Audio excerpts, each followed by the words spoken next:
বিভিন্ন পত্রিকায় সিন্ডিকেশনে একটা খবর আসছে। তো আমি বিমান সচিবের সাথে আজকেই কথা বলবো। বাই নেম যদি বুকিং থাকে, গ্রুপে না হয়ে, তাহলে মানুষের হয়রানি কমবে।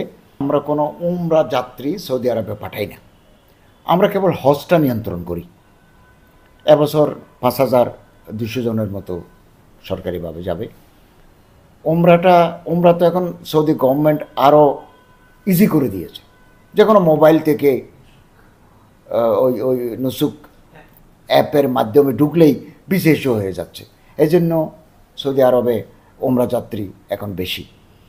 তো আমরা দেখেছি বিভিন্ন পত্রিকায় সিন্ডিকেশনে একটা খবর আসছে। তো আমি বিমান সচিবের সাথে আজকেই কথা বলবো।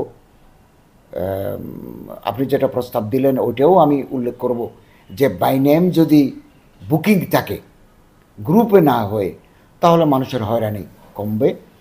আর সৌদি এয়ারলাইন্স যেটা বাড়ায়, এটা তো আমাদের নিয়ন্ত্রণ নাই। বাংলাদেশ বিমানও সরাসরি আমাদের মন্ত্রণালয়ের অধীনে নয়। আমরা এটা অনুরোধ করতে পারি, এটা পরামর্শ দিতে পারি। এতটুকুই আমরা চেষ্টা করব, যাতে টিকিটের দামটা সহনীয় পর্যায়ে থাকে।